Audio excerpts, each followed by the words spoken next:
Hi everyone! Welcome to my mini vlog. So, ngayon po nandito po tayo ngayon sa baba, sa floor 1 sa aking pinagtatrabahuhan dito sa bansang Kuwait. Papakita ko lang po sa inyo slightly yung aking pinagtatrabahuhan dito. Actually po, dahan-dahan ko lang pong ipapakita, hindi po lahat kasi po hindi po pwede na lahat natin ipapakita. So ngayon po, nandito po tayo ngayon sa mini kitchen. Kasalukuyan pong nagliligpit po tayo ng ating pinaghugasan kahapon na direnain ko po yan dyan sa taas. Kailangan ko po kasing patuyuin yung mga gamit dyan sa taas bago po natin ililigpit. So ayun po, ngayon po nililigpit ko po siya isa-isa. Ilalagay natin sa kanya-kanyang mga lagayan para maiayos po, yung maayos naman tignan yung mga gamit nila. So ngayon, yun po, maglagay lang po natin dyan para yung huhugasan natin po ngayon mailagay naman natin dyan sa ating pinagtanggalan po. So yan po, isa-isa lang po natin na ilalagay dyan sa kanya-kanyang mga lagayan para maganda natin. Dyan po yung mga baso at yan yung sa ating kapihan, ilagay natin, at yan po yung plato. Dyan po natin yan ilalagay sa baba para po maayos naman tingnan yung Actually, hindi naman silang mahirap yung kumbaga sariling galaw mo naman yung aanuhin mo sa pagtatrabaho mo dito sa aking amo, yung wala kang problema na hindi sila ganito ganyan, titignan lahat ng kilos mo, hindi po sila ganyan. Maayos po sila. Actually, mabait po sila sa akin. Hindi naman po sa akin, sa amin, kasi kapatid ko naman po kasama ko dito. So yan po, kunting ayos lang po ng camera. At ayan, siya nga po pala, yung mga baso na po yan, yung mga binabanlawan ko, nasabon ko na po yan. Hindi ko lang po na videohan kasi po nandyan yung aking nanay. So bawal po tayo mag video pag nandyan po yung ating nanay at hindi po siya nakaabaya. Bawal po sila makita na hindi po nakaabaya. Pero pag nakaabaya naman po sila, okay naman po sila makita sa camera. Kaya medyo ingat-ingat po tayo. Kailangan po natin silang sundin. Kailangan natin silang igalang dahil tayo ay nangangamuhan lang sa kanila. So, ang susunod ko po na lilinisin dyan, opo, yan po, yung ibon. Yung pinakamamahal ng aking amo na ibon.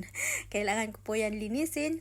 Actually, every other day ko lang po siya nililinis kasi kung every day ko naman siyang nililinisin, hindi naman po maganda.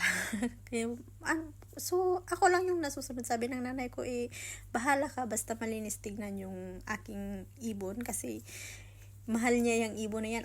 Kung ako papipiliin, ayoko talaga kasi ayoko naglilinis ng poop ng ibon. Kasi, syempre, di ba? Char lang. Just lang po. So, yan po. Ate, pinapaliguan ko po yan. Opo, totoo po. Pinapaliguan ko po yan. Tuwang-tuwa yung nanay ko pag nakikita niya na pinapaliguan ko yung ibon na yan. Sabi ng nanay ko, Mashallah, Annalyn. Natatawa ako sa kanya dyan pag nakikita niya na pinapaliguan ko yung ibon na yan. So, yan po. Hugasan lang po natin yan para malinis naman yung ating ibon tignan. Yan. Tapos, lagay natin dyan.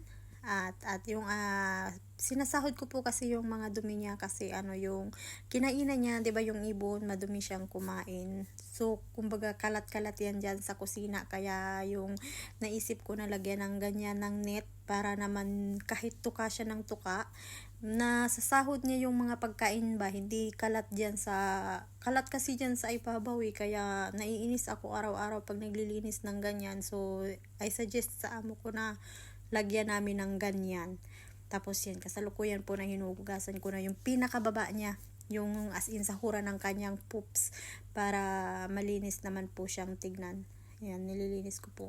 Una ko po nililinis yung ating mga pinagkainan. Syempre, kailangan natin yun unahin bago yung sa ibon. Syempre, magkaiba yun. At yan na nga po, kasalukuyan pong dumating ang aking kapatid at dala-dala yung kanyang alaga. Tuwang-tuwa po ako dyan pag pumupunta po yan dyan ang alaga ng aking kapatid kasi nakakatuwa po pag may baby. Siyempre may mga anak tayo Ranas natin yan. So syempre pag namimiss ko yung aking mga anak, nililibang ko yung sarili ko dyan sa baby na yan. Siya na lang yung aking pinag-aanohan pag binababa siya ng kapatid ko. Siya yung pinaglalaruan ko dito sa baba. So, natutuwa ako pag nandyan yan sa baba kasi may libangan ako. Kumbaga, kahit yung pagod ko, kahit hindi ko siya anak, parang nararamdaman ko na may bata dito, nawawala yung pagkalungkot ko sa mga anak ko. Yun, so balik tayo sa trabaho kasi umalis na sila, bumaba sila, doon sila sa sala sa baba. Punta sila sa aking nanay kasi yung aking nanay inan doon sa baba nagdadasal. So doon sila sa baba. So, ganyan lang po yung ating routine everyday dito sa aking pinagtatrabahuhan. Minsan, mahirap kasi syempre, hindi natin alam yung ugali ng ating amo. Yung actually, yung nanay ko as in sobrang bait, wala akong masabi. Yung mga anak, actually may isang anak lang talaga na hindi ko talaga gusto yung kanyang ugali. Kasi, minsan mabait siya, minsan ewan ko, syempre hindi natin maintindihan yung ugali hindi natin alam yung ugali. Siguro kagaya rin sila sa atin na yung kumbaga pag minsan masakit yung ulo natin, may nararamdaman tayo, medyo nagiging moody tayo. So siguro ganyan din sila, ganun. So ayan nga po, naglagay na nga po ako ng tubig dyan at ng pagkain ng aking alaga at nililinis ko na po yung lababo para naman malinis po tignan dyan. So ganyan lang po yung aking routine everyday dyan sa baba. Lagyan natin ng konting sabon para naman mabangong tignan. At susunod po niyan ay maglilinis tayo dyan sa baba. Yung konting floor lang naman yan. Maliit na floor lang naman yan ating nililinis dyan sa baba.